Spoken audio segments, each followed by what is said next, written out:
ابن عابس الجہنی روایت کرتے ہیں کہ رسول اللہ صلی اللہ علیہ وسلم نے ان سے فرمایا، اے ابن عابس، کیا میں تمہیں تعوذ کے سب سے افضل کلمات کے بارے میں نہ بتاؤں؟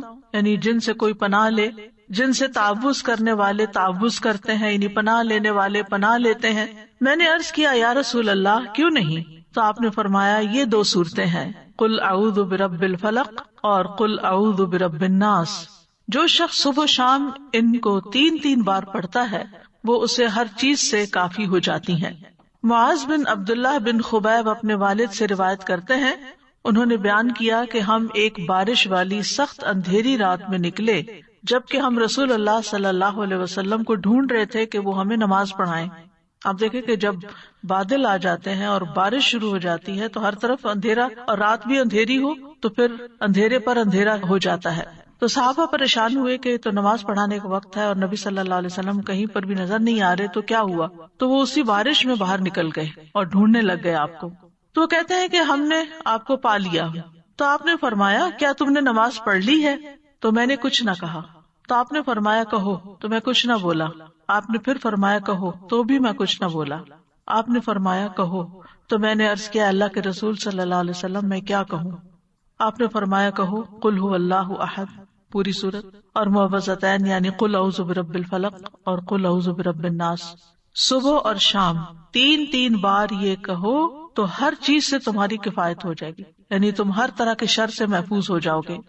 امام شوکانی کہتے ہیں کہ اس حدیث میں دلیل ہے کہ ان سورتوں کی صبح اور شام تلاوت کرنا ہر اس چیز سے کفایت کرتا ہے جس سے انسان ڈرتا ہے، جو بھی اس کے خوف اور وہم اور وسوسے اور اندیشے ہوتے ہیں، خواہ وہ کچھ بھی ہو، تو ان چیزوں سے اللہ تعالیٰ اس کو بچا لیتا ہے۔ جہاں تک سورت الاخلاص کا تعلق ہے تو یہ سورت خالصتاً اللہ تعالیٰ کی صفات اور پاکی بیان کرنے پر مشتمل ہے، یعنی جب انسان اس کو پڑھتا ہے تو انسان اپنی توحید کو خالص کرتا ہے کہ میں اے رب تجھے اکیلا مانتا ہوں اور سب سے بڑا مانتا ہوں۔ قل هو اللہ احد میں آپ دیکھیے اللہ تعالیٰ اپنی ربوبیت میں، الوہیت میں، الہ ہونے میں، تمام اسماء و صفات میں اکیلا ہے، کسی صفت میں اس کا کوئی شریک نہیں۔ اللہ الصمد، الصمد کے بارے میں 3 اقوال ہیں۔ الصمد وہ سردار جس کی طرف لوگ قصد کر کے جائیں جس سے بڑا کوئی سردار نہ ہو، یعنی سب سے بڑا سردار۔ الصمد وہ جو نہ کھاتا ہو نہ پیتا ہو۔ الصمد وہ جو بے نیاز ہو، کسی کا محتاج نہ ہو۔ تو ان معنی کی بنا پر یہ لفظ صرف اللہ تعالیٰ ہی کے لیے استعمال ہو سکتا ہے، اللہ الصمد۔ ابو ہریرہ کہتے ہیں کہ یہ وہ ہستی ہے جو ہر ایک سے بے نیاز ہے جبکہ ہر کوئی اس کا محتاج ہے۔ ہم اپنی تمام حاجتوں میں، ضرورتوں میں اسی کی طرف رجوع کرتے ہیں۔ لم یلد ولم یولد، اس میں بھی اللہ تعالیٰ کی کامل بے نیازی نظر آتی ہے کہ اس کو پیدا ہونے کے لیے کسی کی ضرورت نہیں تھی اور نہ ہی اسے کسی اولاد کی ضرورت ہے کہ جو اس کا سہارا بنے۔ تو اللہ سبحانہ وتعالیٰ تو الاول والآخر ہیں، وہ کسی سے جنم نہیں لیا اور نہ ہی انہوں نے کسی کو جنم دیا، سب اس کی مخلوق ہے۔ اس کے علاوہ جو کچھ بھی ہے وہ سب مخلوق ہے اور وہی خالق ہے۔ وَلَمْ يَكُنْ لَهُ كُفُوًا أَحَدٌ، اور کوئی بھی اس کے برابر کا نہیں، نہ اس کے ناموں میں، نہ اس کے کاموں میں، نہ اس کی صفات میں اس کے ہمسر اور مثل کوئی بھی نہیں، نہ اس کے مرتبہ اور مقام کے برابر بھی کوئی نہیں، کوئی اس کے جوڑ یا ٹکر کا نہیں۔ تو اس کا مطلب یہ ہے کہ جب ہم یہ اقرار کرتے ہیں تو گویا ہم یہ کہتے ہیں کہ اللہ سبحانہ تعالیٰ سب سے بڑے ہیں اور ہم اسی کو اپنا معبود سمجھ کر اسی کے آگے جھکتے ہیں۔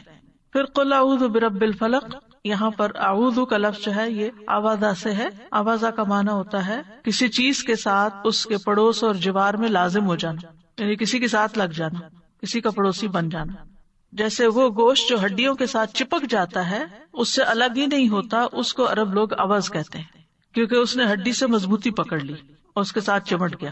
تو استعاذہ کا مطلب ہوتا ہے پناہ طلب کرنا، اللہ تعالیٰ سے شر، تکلیف اور مصیبتوں سے تحفظ یا حفاظت مانگنا، اس کے ساتھ لگ جانا، اس کی طرف متوجہ ہو جانا۔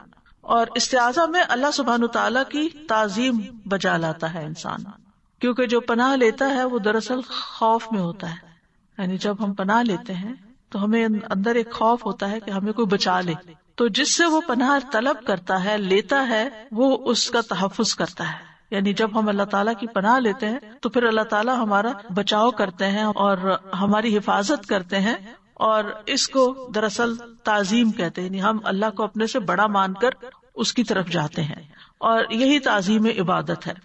آپ دیکھیں کہ دنیا کی زندگی جو ہے وہ بہت سی آفات، تکلیفوں اور مصیبتوں سے بھری ہوئی ہے۔ انسان کے بہت سے دشمن ہیں، جن بھی، انسان بھی، اور مخلوق میں سے اور چیزیں بھی اس کو نقصان دیتے ہیں، جیسے کیڑے مکوڑے، وحشی جانور، بے شمار چیزیں ہیں۔ تو انسان کو ان ساری چیزوں سے بچنے کے لیے، ان سارے دشمنوں سے حفاظت کے لیے کوئی ایسی ہستی چاہیے جو ان سب کو کنٹرول کر سکے، اور وہ صرف اور صرف اللہ کی ذات ہے۔ تو قل اعوذ برب الفلق، تو فلق کا مطلب ہے صبح، ٹھیک ہے، کیونکہ فلق صبح کا پھاڑنے والا ہے، الگ کرنے والا ہے، اور اسی طرح ہر چیز کو پیدا کرنے والا ہے۔ علماء کہتے ہیں کہ اس میں اس بات کی طرف اشارہ ہے کہ جو اندھیروں کو اجالے میں بدل دیتا ہے اور روشن کر دیتا ہے اور اندھیروں کو ختم کر دیتا ہے، تو وہ بیماری اور تکلیف کے اندھیروں کو بھی ختم کر سکتا ہے۔ یعنی جو ہستی، جو رب رات کو دن میں بدل دیتا ہے، وہ میرے دل کے غموں اور اندھیروں کو بھی دور کر کے اس کو روشن کر سکتا ہے، میرے دل کو بھی سکون عطا کر سکتا ہے۔ من شر ما خلق، ہر چیز کے شر سے جو اس نے پیدا کی، یعنی کسی بھی قسم کا شر، چاہے انسانی ہو یا حیوانی ہو یا جناتی ہو، یا پھر کوئی بجلی کا کڑکا ہو، یا کسی جانور سے متعلق ہو، یا آندھی ہو، طوفان یا پانی ہو، کچھ بھی ہو، دنیا اور آخرت دونوں میں ہر طرح کے شر سے بچانے والا صرف اور صرف اللہ ہی ہے۔ اب یہاں من شر ما خلق، اور اس کا مطلب کیا ہے کہ ہر وہ چیز جو اللہ نے پیدا کی، اس کا یہ مطلب نہیں کہ ہر چیز کے اندر شر ہے، بلکہ جن چیزوں کے اندر شر ہے ان سے پناہ مانگے۔ جیسے اب فرشتے ہیں تو ان میں تو کوئی شر نہیں، ٹھیک ہے نا، اسی طرح انبیاء ہیں، ان میں بھی شر نہیں، جنت ہے اس میں بھی شر نہیں۔ لیکن عام روزمرہ زندگی میں جو چیزیں ہمیں نظر آتی ہیں، بعض اوقات اچھی بھی نظر آتی ہیں، لیکن ان کے اندر بھی ہمارے لیے بعض اوقات تکلیفیں ہوتی ہیں۔ وَمِن شَرِّ غَاسِقٍ إِذَا وَقَبَ، اور رات کی تاریکی یا اندھیرے کے شر سے جب وہ چھا جاتا ہے، کیونکہ اندھیرے میں کچھ نظر نہیں آتا، تو بہت سی تکلیف دینے والی چیزیں جو ہے وہ اس وقت ظاہر ہو جاتی ہیں اور انسان کی طرف آتی ہے، تو انسان ان سے بچ نہیں سکتا۔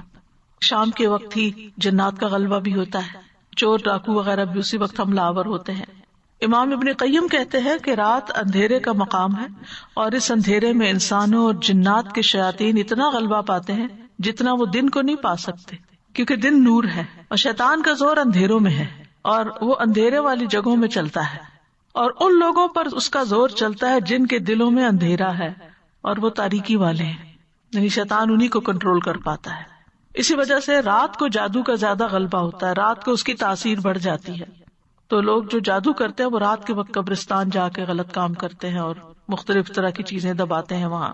اب یہاں پر بات اندھیرے کی ہو رہی ہے اور پناہ مانگی جا رہی ہے رب الفلق سے، تو مطلب یہ ہے کہ روشنی جب ہوگی اللہ کے کلام سے، تو پھر شر یا باطل کا جتنا بھی کلام ہے، اس کا جو اندھیرا اور شر ہے وہ دور ہو جائے گا، اور ہر فسادی جو ہے وہ چلا جائے گا۔ جیسے جو ہی صبح ہوتی ہے تو جو بھی ایسی چیزیں ہوتی ہیں وہ ساری کوئی سرنگوں میں گھس جاتی ہیں، کوئی پہاڑوں کی کھو میں گھس جاتی ہیں، کوئی کہیں اور غائب ہو جاتی ہیں، یعنی انسانوں کے سامنے نہیں رہتی۔ کیڑے مکوڑے بھی اپنے بلوں میں چلے جاتے ہیں، شیاطین جو راتوں کو پھیلتے ہیں وہ بھی کہیں سمٹ جاتے ہیں جا کے۔ تو یہاں پر اللہ تعالیٰ نے اپنے بندوں کو ایک طرح سے حکم دیا ہے کہ وہ نور کو طلب کریں تاکہ اندھیروں کا مقابلہ کر سکیں۔ اللہ تعالیٰ نے اپنی کتاب میں قرآن مجید کو بھی نور کہا ہے، اللہ ولی الذین آمنوا یخرجہم من الظلمات الی النور، اللہ ایمان والوں کا دوست ہے، انہیں اندھیروں سے روشنی کی طرف نکال لے جاتا ہے۔ تو ایمان نور ہے جبکہ کفر اور شرک اندھیرا ہے۔ پھر فرمایا ومن شر النفاثات فی العقد، اور جادوگر عورتوں کے شر سے جو اپنے جادو سے گروں میں پھونک مار کے مدد لیتی ہیں، یعنی جادوگروں یا جادوگرنیوں دونوں کے لیے استعمال ہوتا ہے۔ نفاثات، نفاثہ کی جمع ہے جو مؤنث بھی ہو سکتی ہے اور مبالغے کا صیغہ بھی ہو سکتا ہے، بہت زیادہ پھونکے مارنے والے جن کا کام ہی یہی ہے۔ ومن شر حاسد اذا حسد، اور حاسد کے شر سے جب وہ حسد کرے۔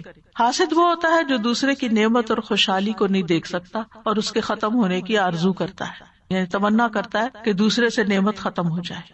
اور اذا حسد کے ساتھ اسے کیوں مقید کیا گیا؟ کیونکہ بعض اوقات حاسد نے حسد دل میں چھپایا ہوا ہوتا ہے، ظاہر نہیں کرتا، اور ایسے میں دوسرے انسان کو کوئی تکلیف نہیں ہوتی۔ اگر کوئی شخص کسی سے حسد کرتا ہے، آپ سے کرتا ہے، اور آپ کو پتہ ہی نہیں ہے، تو پھر آپ کو تو کوئی تکلیف نہیں ہوگی، نہ دل میں ہوگی نہ ویسے ہوگی، لیکن جب وہ حاسدانہ کوئی کام کرتا ہے، حاسدانہ نظروں سے دیکھتا ہے، یا کوئی ٹونٹ کرتا ہے، یا کوئی ایسی بات آپ کو سناتا ہے جس سے آپ کو تکلیف ہوتی ہے، تو اس وقت بھی انسان اللہ کی پناہ طلب کرے اور اس کے مقابلے پر ویسا نہ بن جائے. تو ان تمام قسم کے شر سے بچنے کے لیے ہمیں یہ سورت سکھائی گئی ہے. پھر سورت الناس ہے، قل اعوذ برب الناس، کہہ دیجیے میں انسانوں کے رب کی پناہ لیتا ہوں، ملک الناس، انسانوں کے بادشاہ کی، کیونکہ عام طور پر جب کسی کو کوئی پرابلم ہوتا ہے تو بادشاہوں کی طرف، بڑوں کی طرف جاتے ہیں، تو ہم سب سے بڑے بادشاہ کی طرف جاتے ہیں. الہ الناس، لوگوں کے معبود، یعنی اللہ سبحانہ وتعالیٰ کی پناہ لیتے ہیں. تو ان تینوں میں اللہ تعالیٰ کی توحید اور اللہ تعالیٰ کی ملکیت یعنی بادشاہت اور توحید الوہیت کا ذکر ہے، اور ان چیزوں سے وسوسوں کے شر سے پناہ لینے کی بات ہے.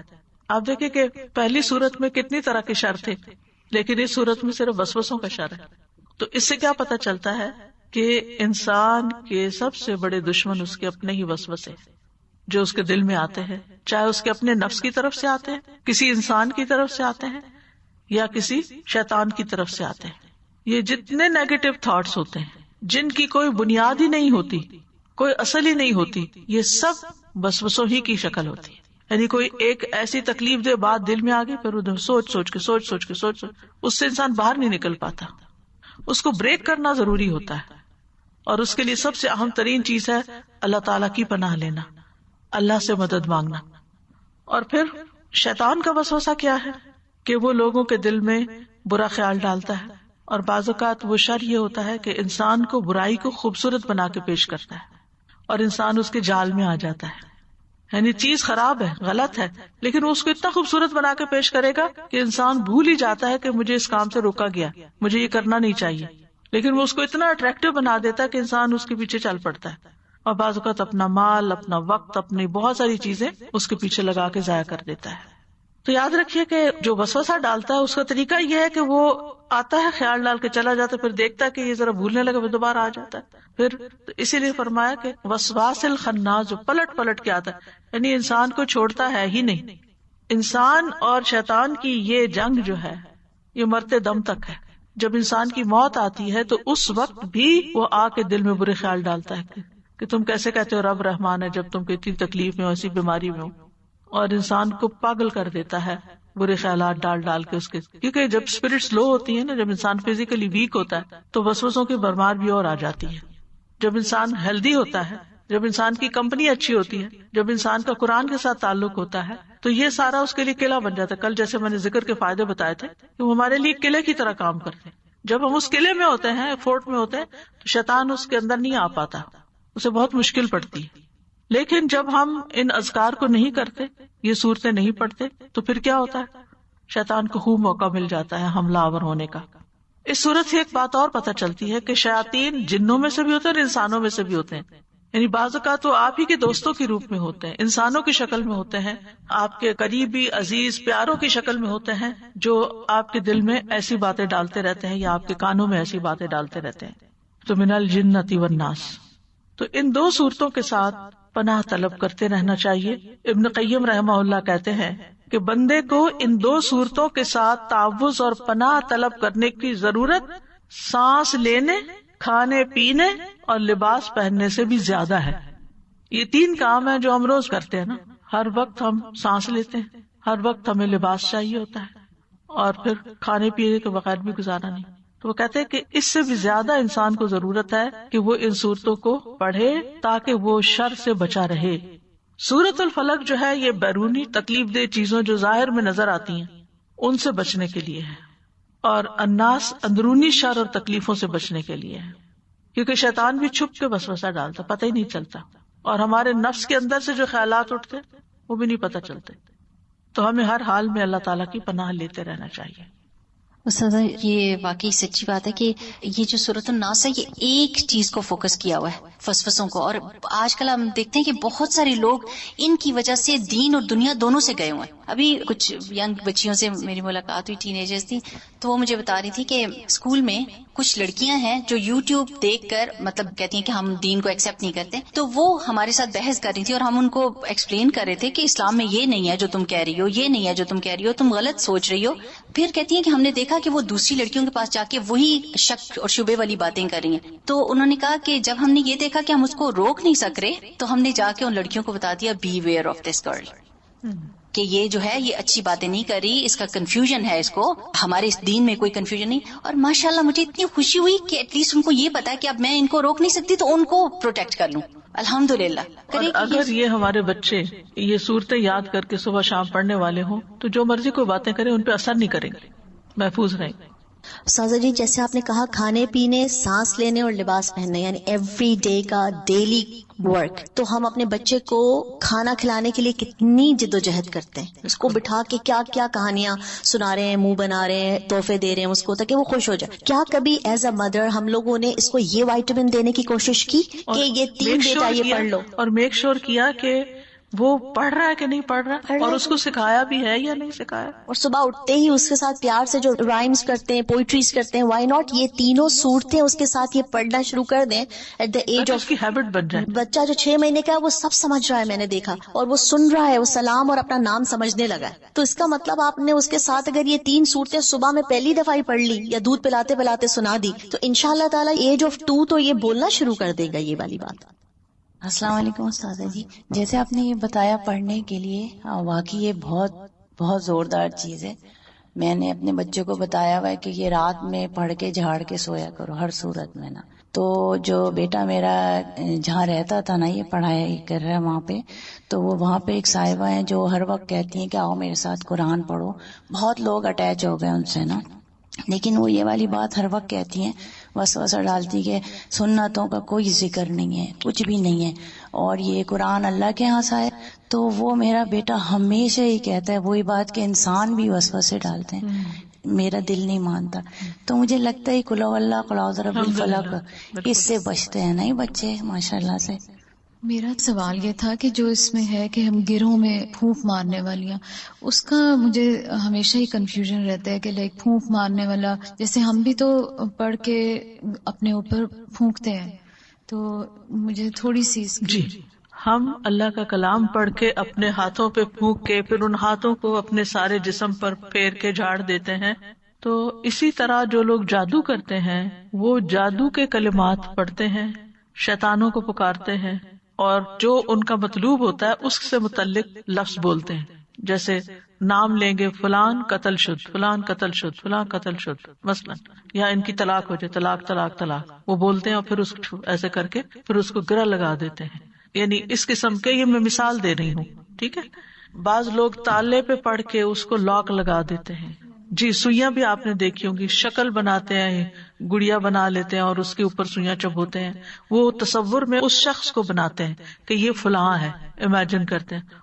سازا جی یہ شر اتنا بڑھ گیا ہے کہ کل میری بہن نے مجھے نا ایک ٹی وی کی پکچر پاکستان سے بھیجی، تو میں نے کہا مجھے تو نہیں سمجھ آ رہی، what are you trying to tell me. کہتی ہے اس میں لکھا ہوا ہے کہ جس کسی نے کوئی جادو کروانا ہے وہ فلانے فلانے نمبر پہ کانٹیکٹ کرے. یہ اب ٹی وی پہ اشتہار آ رہے ہیں، لا حول ولا قوت سو اسکیری. اور ٹی وی والے بھی پیسے لینے کی خاطر ایسے اشتہار چلا یہی دیتے ہیں. کہتی. میں کہا مجھے تو سمجھ ہی نہیں آ رہی کہ یہ کیا رہے ہیں، پھر اس نے مجھے سمجھایا. جادو اس سے ٹوٹ جاتا ہے سورہ ناس سے. جی الفلق اور ناس سے ٹوٹ جاتا ہے. السلام علیکم ورحمۃ اللہ وبرکاتہ.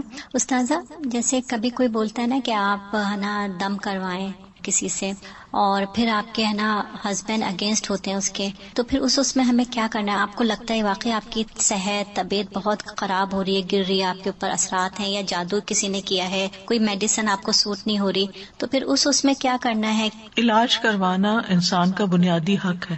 اگر کوئی شوہر علاج نہیں کرواتا بیوی کا تو اس کا یہ مطلب نہیں کہ بیوی بیمار ہو کے ختم ہو جائے، وہ اپنا علاج کروا سکتی ہے. تو ہم اپنے گھر میں نہیں، مطلب ہمیں ان کی اطاعت کرنی ہے نا، تو نہیں، اطاعت کس چیز میں کرنی ہے؟ مطلب وہ جو صحیح بات ہوتی ہے. جی ٹھیک ہے نا، جی ایک صحیح بات میں اطاعت کرنی ہوتی ہے. لیکن اگر کوئی ایسی بات ہے کہ جو آپ کی جان مال عزت کے خلاف جا رہی ہے تو اس میں تو اطاعت نہیں کرنی ہوتی. تو جیسے ہم اپنے ہے نا فرینڈ یا کسی کو ایسا کچھ ہے تو ان کو ہم اپنے گھر میں کروا سکتے لا کے. اللہ کا کلام یعنی یہ نہیں کہ آپ کو اللہ کا کلام، اللہ کا کلام پڑھنے میں کوئی اجازت کی ضرورت نہیں ہوتی. پھر ہسبینڈ کا کوئی اس میں وہ نہیں ہے. نہیں تو اللہ کا کلام پڑھیں گے نا.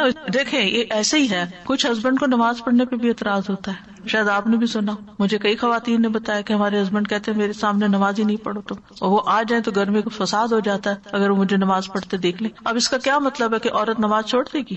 نہیں, اللہ کی عبادت ہے. تو بیماری کے وقت قرآن سے شفا حاصل کرنا بھی ایک عبادت کی قسم ہے, بجائے اس کے کہ انسان غلط ٹوٹکے اور جادوگروں کے پاس جائے. قرآن سے علاج میں کوئی حرج نہیں.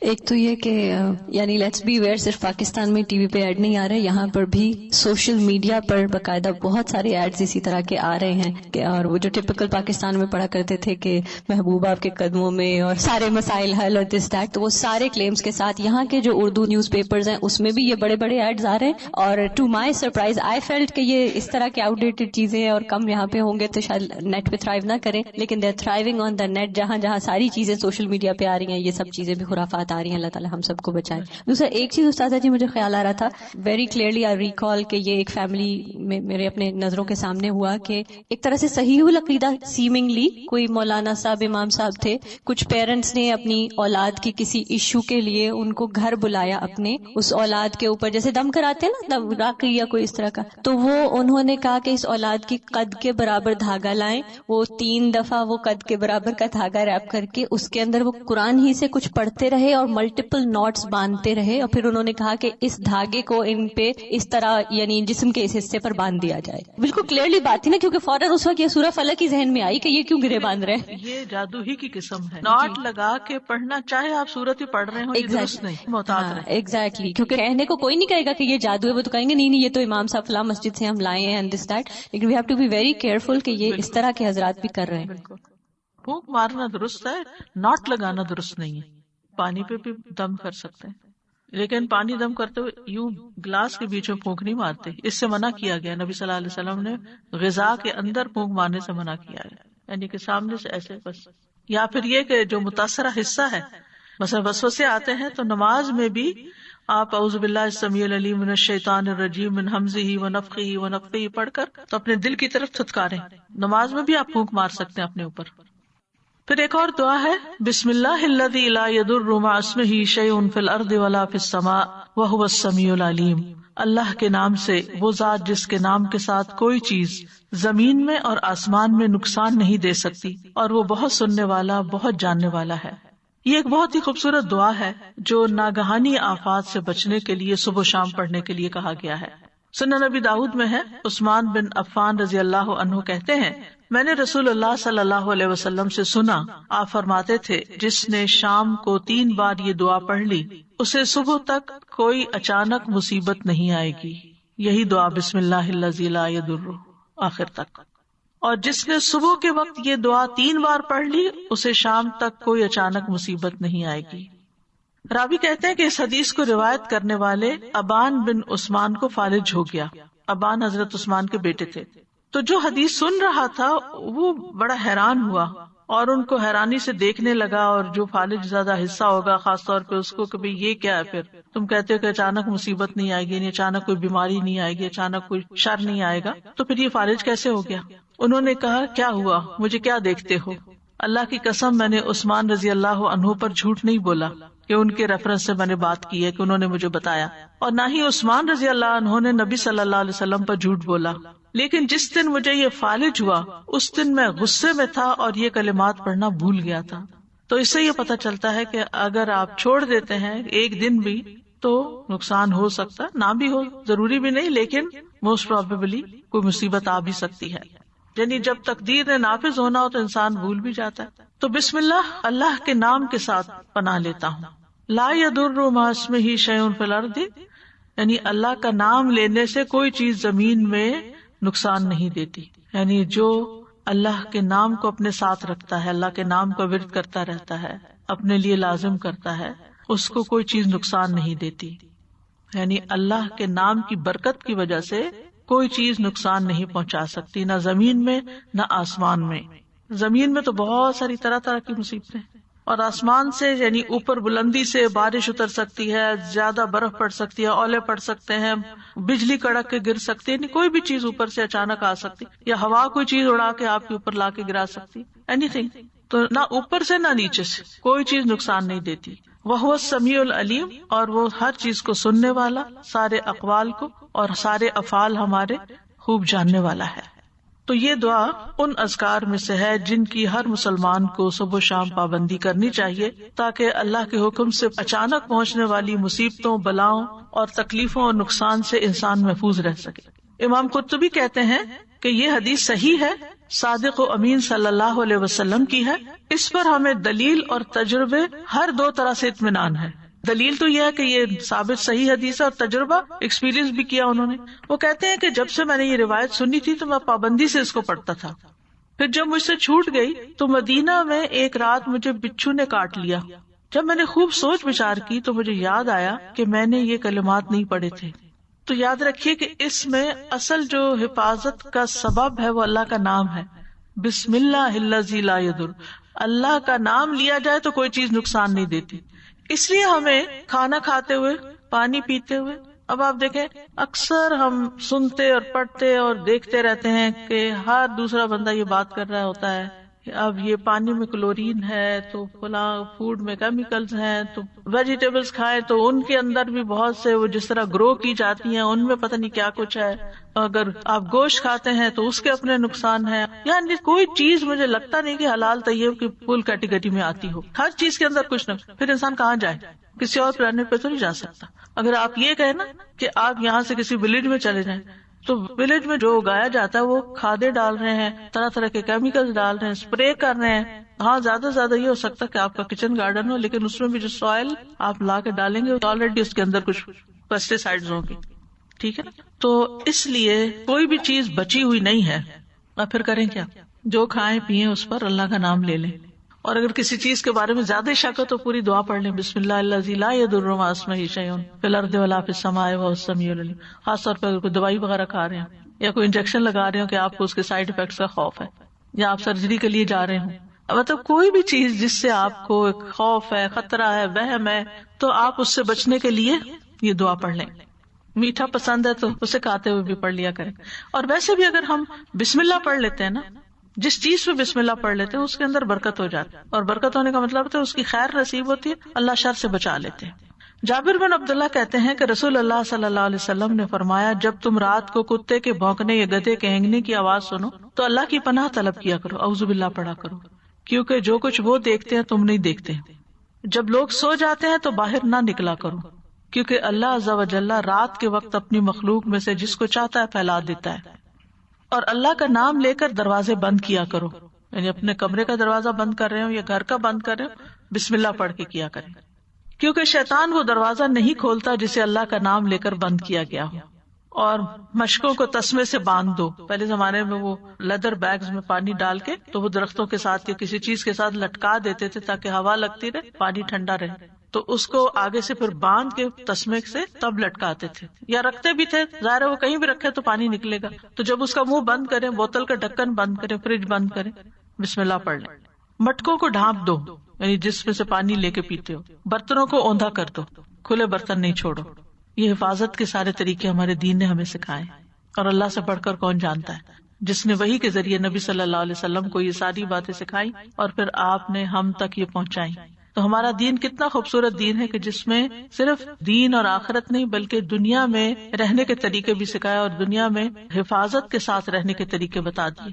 اگلی دعا ہے اللہم عافنی فی بدنی، اللہم عافنی فی سمعی، اللہم عافنی فی بصری، لا الہ الا انت، اللہم انی اعوذ بک من الکفر والفقر، اللہم انی اعوذ بک من عذاب القبر، لا الہ الا انت.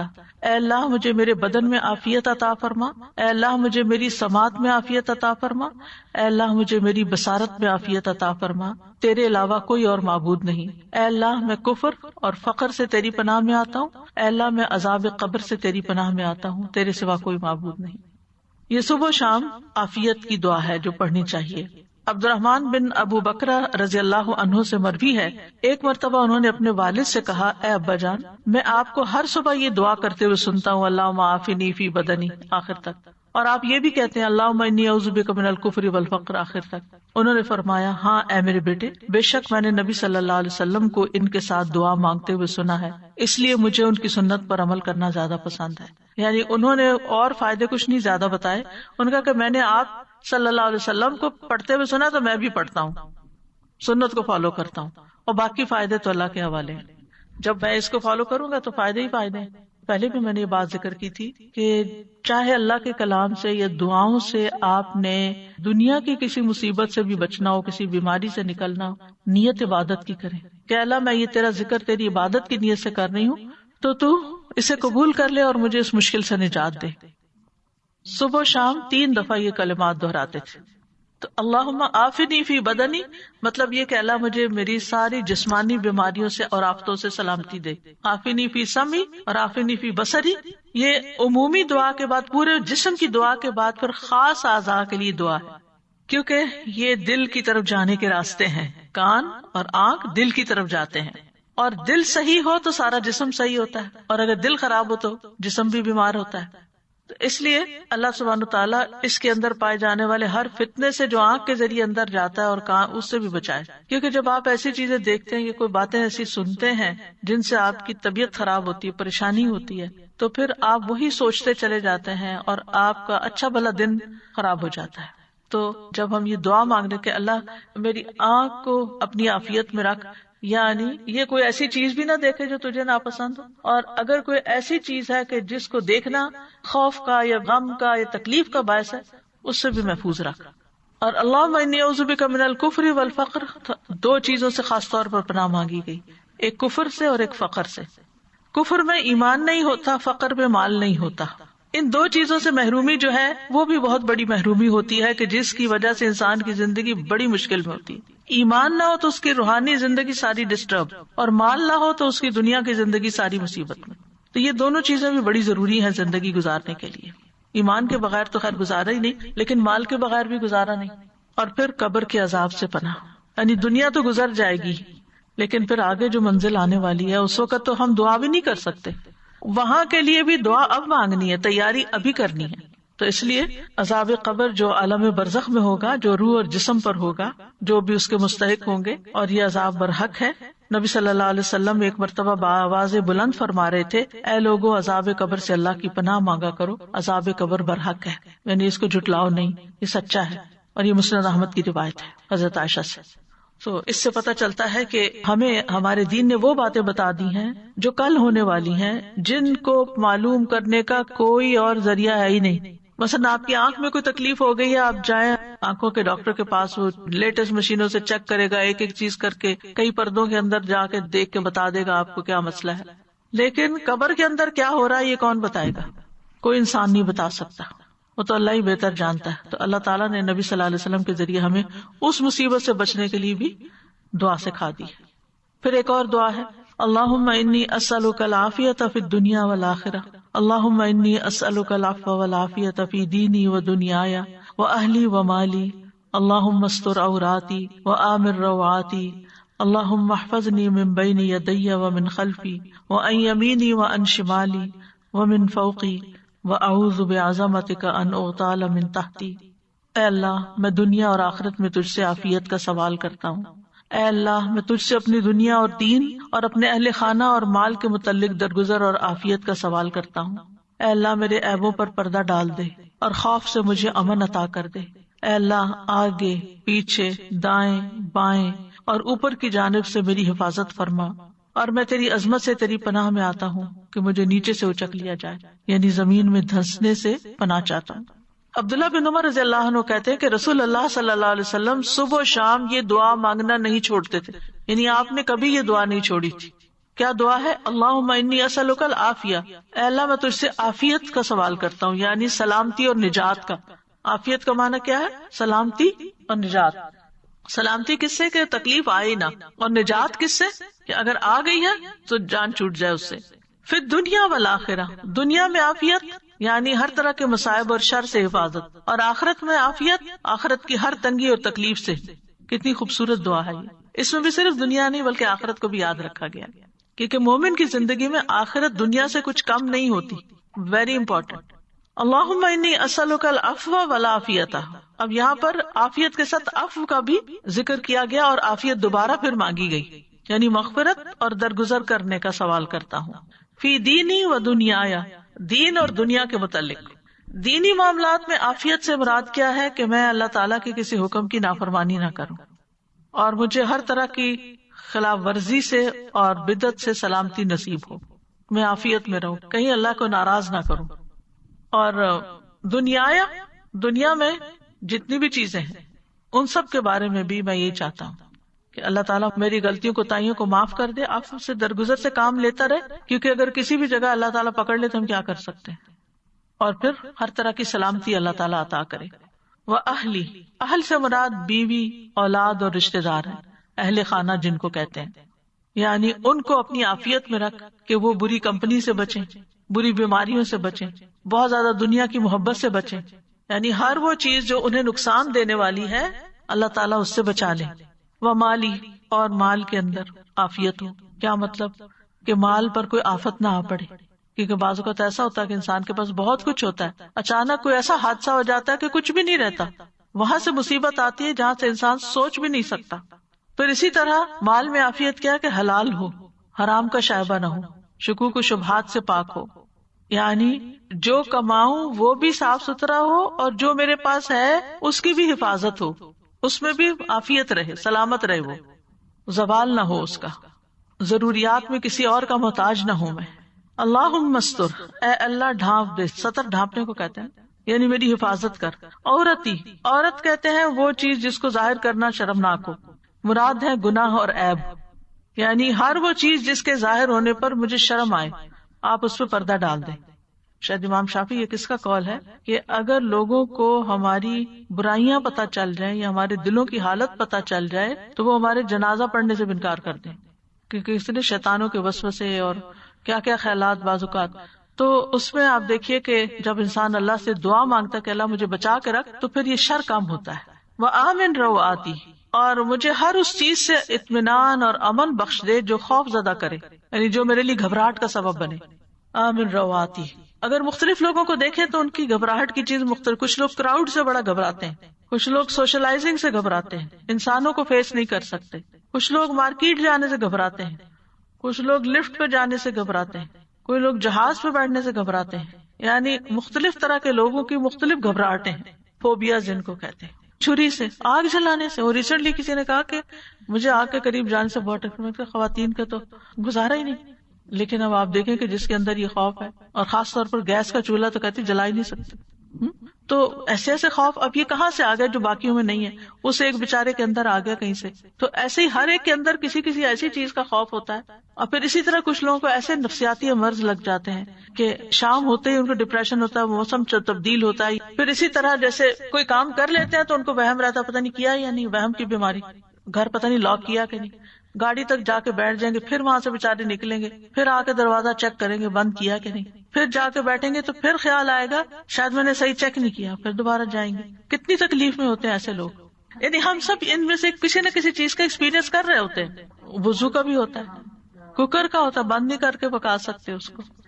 اللہ تعالیٰ ہر طرح کے ایسی چیزوں سے بچا کے رکھے. تو یہ جو ہے نا وہ آمن رواتی، اللہ جتنی چیزیں مجھے گھبراہٹ میں ڈالتی ہیں ان سب سے مجھے نجات دے، امن دے دے. آمن، امن سے مجھے پیس عطا، یعنی اطمینان قلب نصیب کر دے. کتنی خوبصورت دعا ہے، اور صبح شام پڑھنے کے لیے ہر چیز اس میں کور ہو رہی ہے. اللہم احفظنی من بین یدی ومن خلفی، اللہ میری حفاظت کر میرے سامنے سے بھی، یعنی کوئی مثلا گاڑی سامنے سے آ کے نہ لگے مثلا، یا کوئی چیز مجھے سامنے سے نہ ٹکرائے آ کے. ومن خلفی، اور میرے پیچھے سے کوئی اچانک نہ آ جائے. کچھ لوگ جیسے نماز پڑھے تو کہتے ہیں مجھے لگتا ہے پتہ نہیں کوئی پیچھے کھڑا ہے، خوف میں رہتے نماز ہی ٹھیک نہیں پڑھ پاتے. وَعَنْ يَمِينِي، دائیں طرف سے کوئی چیز نہ آئے. وَعَنْ شِمَالِي، بائیں طرف سے نہ آئے. وَمِنْ فَوْقِي، اوپر سے کوئی نہ آئے. شیطان نے بھی تو یہی کہا تھا نا کہ میں انسان کے آگے سے، پیچھے سے، دائیں بائیں سب طرف سے آؤں گا. وہ اوپر کا اس نے نہیں کہا تھا کہ جس بندے پہ اللہ کی رحمت ہوتی ہے وَأَعُوذُ بِعَظَمَتِكَ أَنْ أُغْتَالَ مِنْ تَحْتِي، اور میں تیری عظمت، تیری قوت اور تیری طاقت کے ساتھ حفاظت اور پناہ طلب کرتا ہوں کہ مجھے زمین میں دھنسا نہ دیا جائے، کہیں میں ہلاک نہ ہو جاؤں. اب دیکھیں کہ ساری جو سمتیں ہیں، ڈائریکشنز ہیں، ان کا نام لیا گیا، لیکن جو تحت ہے زمین جس سے ہم کہیں بھاگ نہیں سکتے. اوپر اگر ہمیں ڈر لگے نا کہ یہ کوئی چیز گرنے والی، تو ہم کیا کرتے ہیں؟ فوراً ہٹ جاتے ہیں. سامنے سے کچھ آ رہا تو ہم ایک طرف ہو جاتے ہیں، دائیں طرف سے آ رہا تو ہم بائیں طرف ہو جائیں گے، بائیں طرف سے پیچھے سے اگر ہمیں شک پڑے تو بھاگ نکلیں گے. اللہ نہ کرے زمین سے کچھ ہونے لگے، کدھر بھاگیں گے؟ زمین ہلنے لگے، کبھی زلزلے کا اگر ایکسپیرینس ہوا ہو تو اللہ کی پناہ. انسان کو سمجھ ہی نہیں آتی کہ رکے کیسے، اس کو روکے کیسے.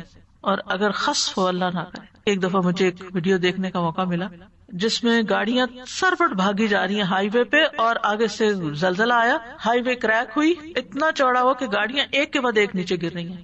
اتنا خوفناک منظر تھا. اسی طرح ایک جگہ پر زمین سنک ہونے لگ گئی، وہ درخت بھی نیچے اندر جا رہے ہیں، اور انسان بھی اور حیوان بھی، اور سب نیچے نیچے نیچے. انسان کیا کر سکتا ہے؟ کچھ بھی نہیں.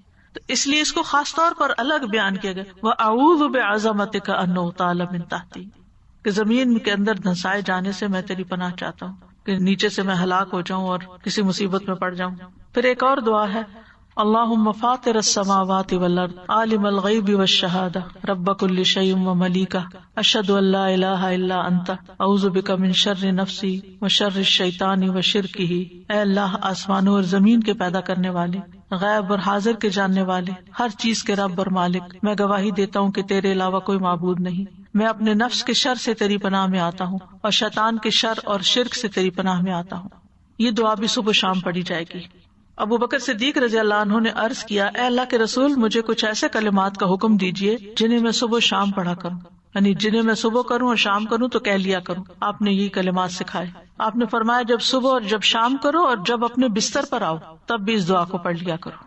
اب آپ دیکھیے کہ نبی صلی اللہ علیہ وسلم اپنے بہت عزیز دوست حضرت ابو بکر کو یہ دعا سکھا رہے ہیں. کتنی قیمتی دعا ہے، اور اس میں بھی اللہ تعالیٰ کے نام اور صفات کا واسطہ ہے کہ اے اللہ جو آسمانوں اور زمین کا پیدا کرنے والا ہے. یعنی فطرہ کہتے ہیں جب کوئی کام شروع کر کے اس کو بنایا اور پیدا کیا جائے. پھر عالم الغیب ہے، یعنی سب چیزوں کو جاننے والا ہے جو ابھی وجود میں بھی نہیں آئی، غیب میں ہے. عالم الغیب والشہادہ، شہادہ کہتے ہیں جو سامنے نظر آ رہا، جس کو دیکھ سکیں آپ. اور ایک اور قول ہے کہ غیب وہ ہے جو بندوں کی نظروں سے اوجھل ہے، اور شہادہ وہ ہے جس کو وہ دیکھتے ہوں. اور اسی طرح کہا گیا کہ غیب پوشیدہ اور شہادہ ظاہر. اسی طرح کہا گیا غیب سے مراد آخرت اور شہادہ سے مراد دنیا. پھر اسی طرح ایک معنی یہ بھی کیا گیا کہ جو پہلے ہو چکا گون، اور جو آگے آنے والا ہے. اور پھر اس میں رب کل شیء، جو رب ہے ہر چیز کا، وہ ملیک ہے اور اس کا مالک، اس کی پناہ لیتا ہوں من شر نفسی، اپنے ہی نفس کے شر سے. اب اس کا خاص طور پر نفس کا ذکر آ گیا یہاں، کیونکہ ان النفس لامارۃ بالسوء، نفس انسان کو بہت زیادہ برائیوں کا حکم دیتا ہے، دنیا کی فنا ہونے والی لذتوں کی طرف لے جاتا ہے اور آخرت کو بلوا دیتا ہے. وشر الشیطان، اور شیطان کے شر سے، وشرک ہی، اور اس کے شرک سے، یعنی جس کا وہ حکم دیتا ہے. اسی طرح اس کو شرک ہی بھی پڑھا گیا ہے. شرک جال کو کہتے ہیں جس سے مچھلی یا پرندے وغیرہ کا شکار کیا جاتا ہے. تو شیطان کا بھی ایک جال ہوتا ہے جس سے وہ انسانوں کا شکار کرتا ہے. دونوں طرح سے پڑھ سکتے ہیں. تو یہ خواہشات کے ذریعے، یہ شبہات کے ذریعے انسانوں کو شکار کرتا ہے. اسی طرح یہ دعا ایک اور طریقے سے بھی آئی ہے، اللہم فاطر السماوات والارض عالم الغیب والشہادۃ انت رب کل شیء والملائکۃ یشہدون انک لا الہ الا انت فانا نعوذ بک من شر انفسنا ومن شر الشیطان الرجیم وشرکہ وان نقترف علی انفسنا سوءا او نجرہ الی مسلم. تھوڑے بہت الفاظ کا فرق ہے. تو یہ دعا بھی وارد ہوئی ہے. اور اس میں ان اقترف علی نفسی سوءا او اجرہ الی مسلم کا مطلب ہے میں اپنے نفس پر کوئی برائی گھسیٹ کے لاؤں یا کسی مسلمان کی طرف لے جاؤں. یعنی شر کے پیدا ہونے کے دو مقامات کو بیان کیا گیا ہے، ایک نفس اور ایک شیطان، اور دو گھاٹوں کو بیان کیا گیا ہے اور اس کی انتہا کو ذکر کیا گیا ہے. یعنی اس کا نفس کے خلاف نقصان ہونا یا مسلمان بھائی کے خلاف نقصان ہونا، دونوں برابر کی چیزیں.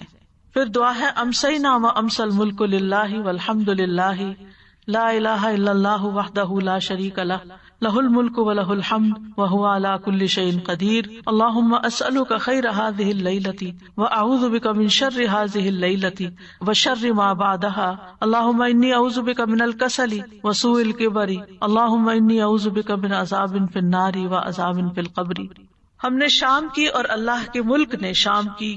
ہم نے شام کی یعنی شام ہو گئی ہم پر, اور اللہ کے ساری مخلوق جو ہے اس پہ بھی شام ہو گئی, یعنی جو ہمارے آس پاس نظر آتی ہے وہ مراد ہے.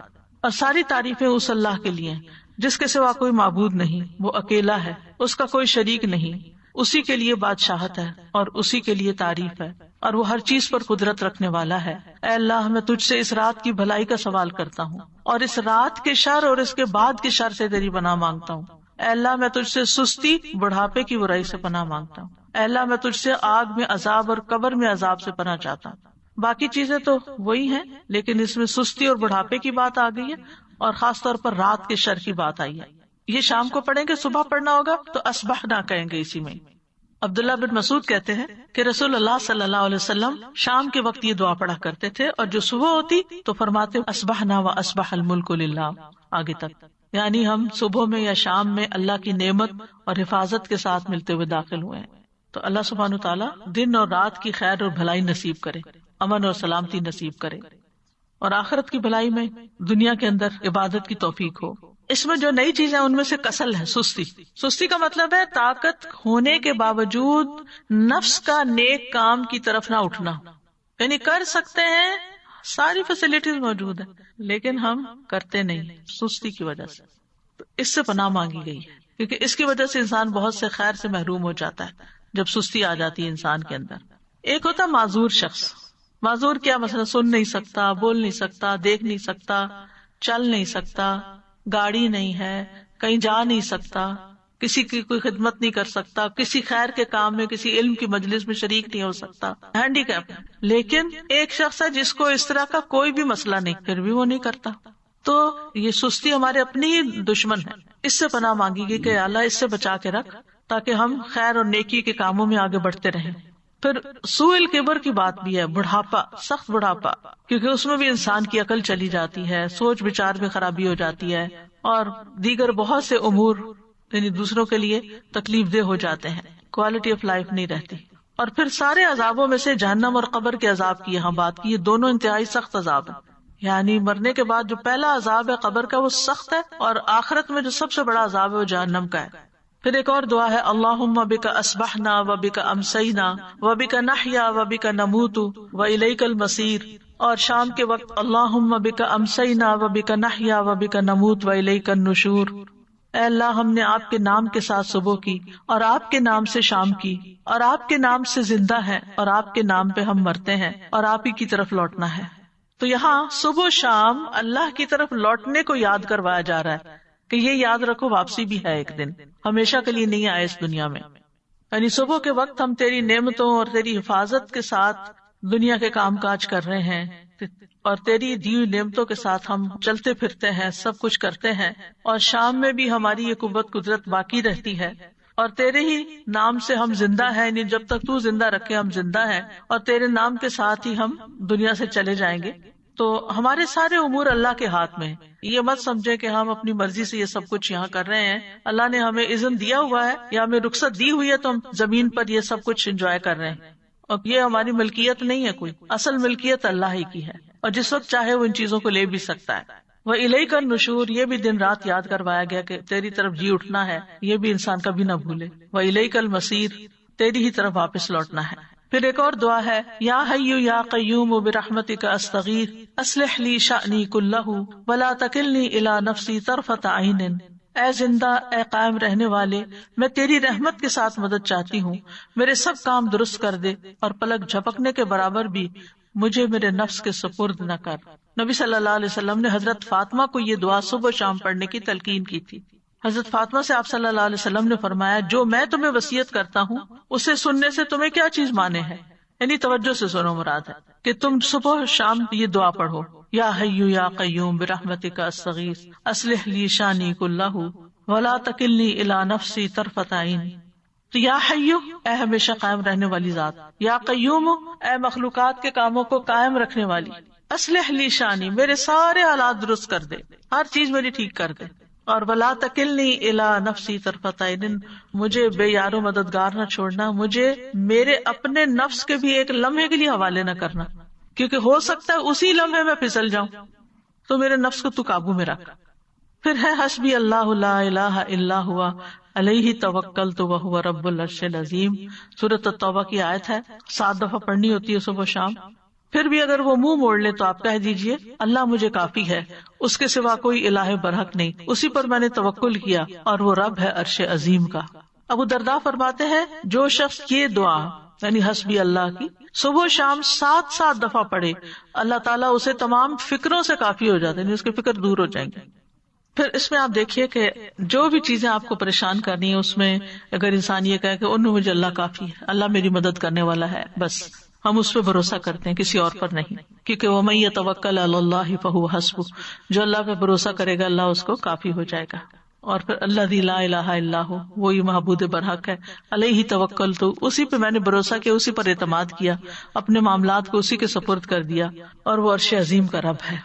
پھر سید الاستغفار ہے، اس کی وضاحت پیچھے میں کر چکی ہوں. اللہم انت ربی لا الہ الا انت خلقتنی وانا عبدک وانا علی عہدک ووعدک ما استطعت اعوذ بک من شر ما صنعت ابوء لک بنعمتک علی وابوء بذنبی فاغفر لی فانہ لا یغفر الذنوب الا انت. اے اللہ تو ہی میرا رب ہے، تیرے سوا کوئی معبود نہیں، تو نے مجھے پیدا کیا ہے اور میں تیرا بندہ ہوں، میں تیرے ساتھ کیے ہوئے عہد اور وعدے پر جہاں تک میری ہمت ہے قائم ہوں.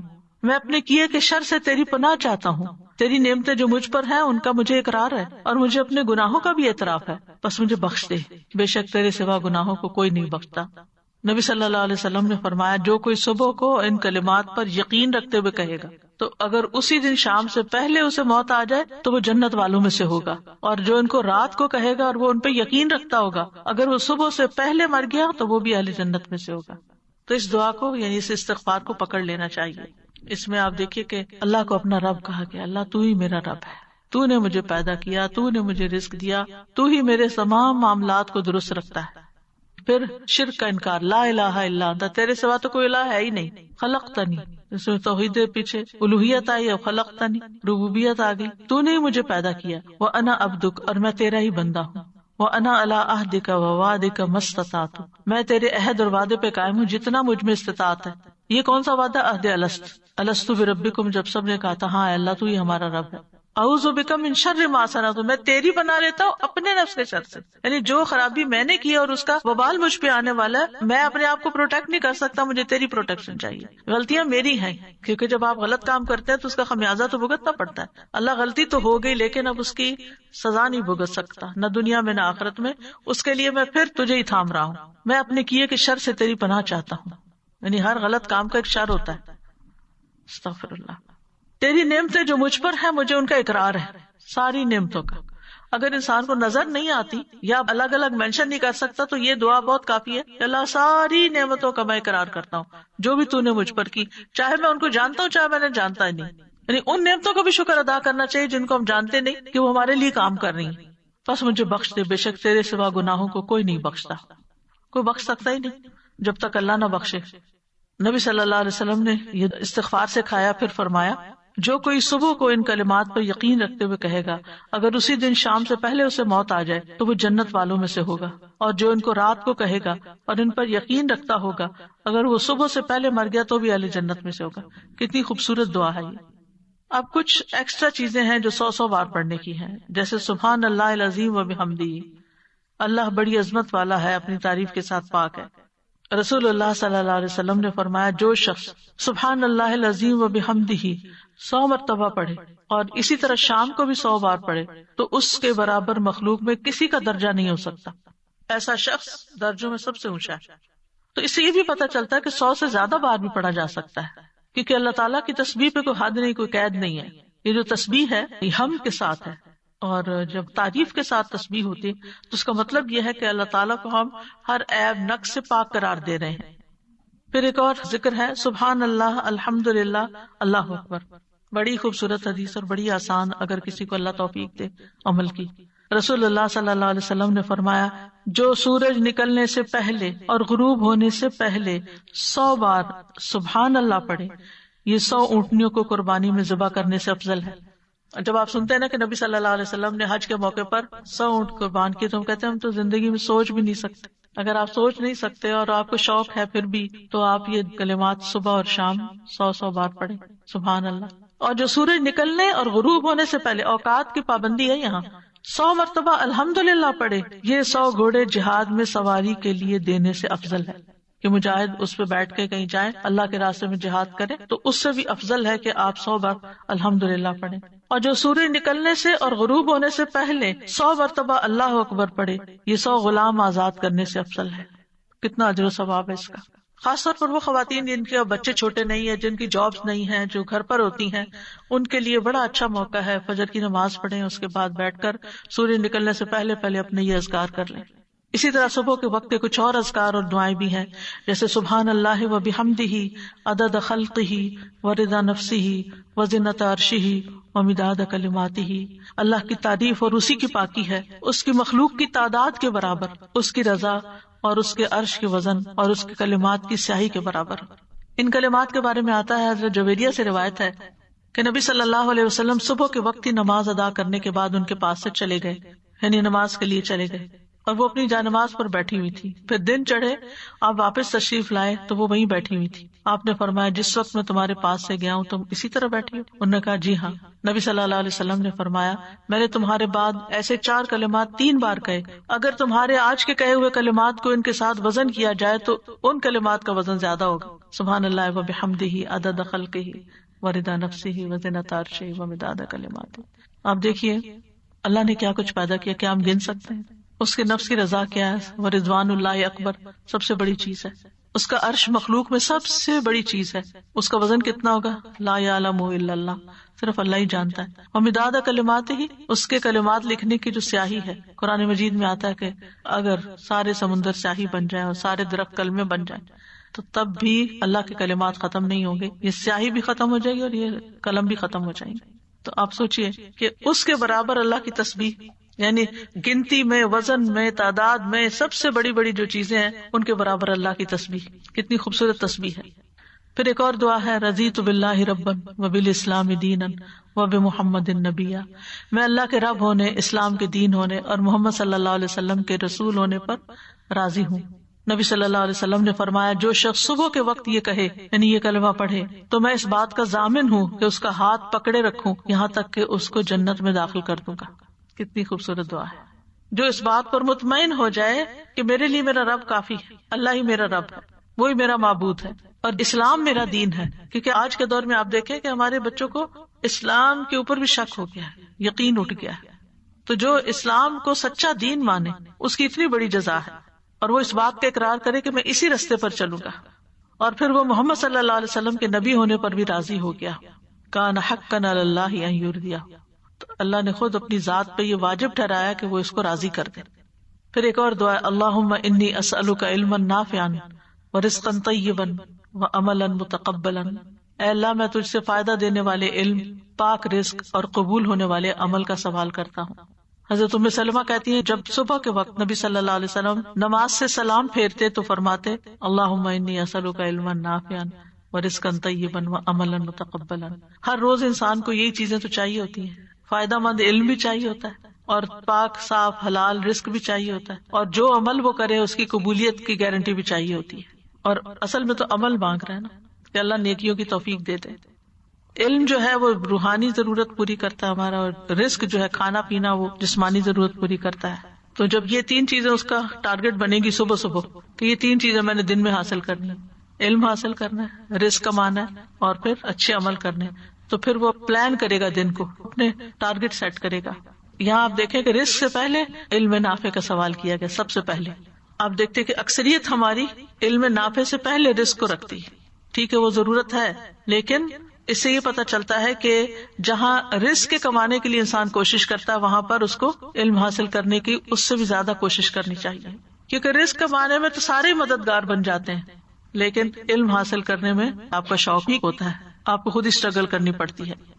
لیکن اگر انسان علم نافع چھوڑ کر صرف دنیا کے پیچھے جا رہا ہے تو فرمایا قل هل ننبئکم بالاخسرین اعمالا الذین ضل سعیهم فی الحیاۃ الدنیا وهم یحسبون انہم یحسنون صنعا، کہہ دیجیے کیا ہم بتائیں تمہیں کہ اعمال کے اعتبار سے کون لوگ سب سے زیادہ خسارے میں ہیں؟ یہ وہ لوگ ہیں جن کی ساری کوشش دنیا کی زندگی میں ضائع ہو گئی اور وہ سمجھتے رہے کہ وہ بہت اچھے کام کر رہے ہیں۔ یعنی جو لوگ صرف دنیا کے پیچھے بھاگ رہے ہیں، دنیا حاصل بھی کر رہے ہیں، وہ سمجھتے ہیں ہم سب سے زیادہ کامیاب لوگ ہیں. آج اگر آپ سکسیسفل پیپل کی سٹوریز دیکھیں تو اس میں کوئی وہ نہیں نظر آئے گا کہ جو آخرت کے لیے کام کر رہا. وہی لوگ ہوں گے کہ جو دنیا میں آگے نکلے ہوئے ہیں. کبھی انسان کو رزق مال مل بھی جاتا ہے اور وہ سمجھتا ہے کہ یہ پاک اور مفید ہے، لیکن حقیقت میں وہ نقصان دہ ہوتا ہے. تو اس کو بھی کیا حلال ہے کیا نہیں ہے، کیا مفید ہے کیا نہیں ہے، یہ بھی علم سے پتہ چلتا ہے. تو علم نافعا میں دین کا علم بھی اور دنیا کا بھی وہ فائدہ مند علم جس سے انسان کو اچھے برے کی تمیز ہو، وہ بھی ضروری ہے. پھر کچھ کلمات شام کے وقت کے لیے خاص ہیں، جیسے اعوذ بکلمات اللہ التامات من شر ما خلق 3 بار پڑھنا. ایک آدمی نبی صلی اللہ علیہ وسلم کی خدمت میں حاضر ہو کر عرض کرنے لگا، اے اللہ کے رسول مجھے رات بچھو نے کاٹ لیا. آپ نے فرمایا اگر تم شام کے وقت اعوذ بکلمات اللہ التامات من شر ما خلق پڑھ لیتے تو تمہیں یہ تکلیف نہ پہنچاتا. پھر اسی طرح دن کے کسی بھی وقت میں آپ یہ ذکر پڑھ سکتے ہیں، سبحان اللہ و بحمدہ 100 بار. چاہے تو صبح کے وقت پڑھ لیں، چاہے تو سورج نکلنے کے بعد پڑھ لیں، دوپہر میں پڑھ لیں، جب دل چاہے پڑھ لیں. رسول اللہ صلی اللہ علیہ وسلم نے فرمایا جو شخص سبحان اللہ و بحمدہ دن میں 100 بار کہے تو اس کے گناہ معاف کر دیے جاتے ہیں، اگرچہ سمندر کی جھاگ کے برابر ہی کیوں نہ ہو. پھر استغفر اللہ و اتوب الیہ، کثرت سے استغفار کرنا. پھر ہے لا الہ الا اللہ وحدہ لا شریک لہ لہ الملک و لہ الحمد وہو علی کل شیء قدیر، دن میں 100 بار پڑھنا. رسول اللہ صلی اللہ علیہ وسلم نے فرمایا جو شخص دن میں 100 مرتبہ یہ دعا پڑھے گا، لا الہ الا اللہ وحدہ لا شریک لہ لہ الملک و لہ الحمد وہو علی کل شیء قدیر، اس سے 10 غلام آزاد کرنے کے برابر ثواب ملے گا. 100 نیکیاں اس کے نامہ اعمال میں لکھی جائیں گی اور 100 برائیاں اس سے مٹا دی جائیں گی. اس روز دن بھر یہ دعا شیطان سے اس کی حفاظت کرتی رہے گی یہاں تک کہ شام ہو جائے، اور کوئی شخص اس سے بہتر عمل لے کر نہ آئے گا مگر جو اس سے بھی زیادہ یہی عمل کرے. تو لا الہ الا اللہ میں اللہ تعالیٰ کی الوہیت کا ذکر ہے، وحدہ لا شریک لہ میں اللہ تعالیٰ کی وحدانیت کا ذکر ہے، لہ الملک میں اس کی عام بادشاہت کا ذکر ہے جو ہر چیز کے لیے. مثلا آپ دنیا کے بادشاہوں کو دیکھیں تو ان کی مملکت میں جتنے لوگ رہتے ہیں وہ سب نہیں ان کو مانتے ہوتے، لیکن چلو اکثریت بھی مانتی ہے تو ان کا کام چل جاتا ہے. مگر اسی ملک کے اندر رہنے والے حیوان، جانور، پرند، مچھلیاں، وہ تو ان کو بادشاہ نہیں مانتی، ان کو نہیں منوا سکتے، لیکن ساری مخلوق اللہ کو اپنا رب اور اپنا بادشاہ مانتی ہے. وَلَهُ الْحَمْدُ، اور تعریف بھی اسی کے لیے ہے. اور پھر لا الہ الا اللہ واللہ اکبر، لا الہ الا اللہ وحدہ لا الہ الا اللہ ولا شریک لہ، لا الہ الا اللہ لہ الملک ولہ الحمد، لا الہ الا اللہ ولا حول ولا قوۃ الا باللہ. نبی صلی اللہ علیہ وسلم نے فرمایا جس نے اس طرح کہا، یعنی یہی، وہ ان کلمات کو اپنی 5 انگلیوں پر 5 بار گرا دے. پھر فرمایا جو ان کلمات کو دن میں یا رات میں یا مہینے میں پڑھ لے، پھر اسی دن یا اسی رات اسی ماہ فوت ہو جائے، اس کے گناہ معاف کر دیے جائیں گے. یہ جو دعائیں ایپ ہے نا، اس کے اندر میں نے یہ ڈلوائی ہے دعا، لا الہ الا اللہ واللہ اکبر، لا الہ الا اللہ وحدہ لا الہ الا اللہ لا شریک لہ، لا الہ الا اللہ لہ الملک ولہ الحمد، لا الہ الا اللہ ولا حول ولا قوۃ الا باللہ. جزاکم اللہ خیرا. جتنا ہو سکے ثواب کی نیت سے اس ویڈیو کو آگے پھیلائیں، اور مزید ویڈیوز دیکھنے کے لیے الہدیٰ اکیڈمی کو سبسکرائب کر لیں.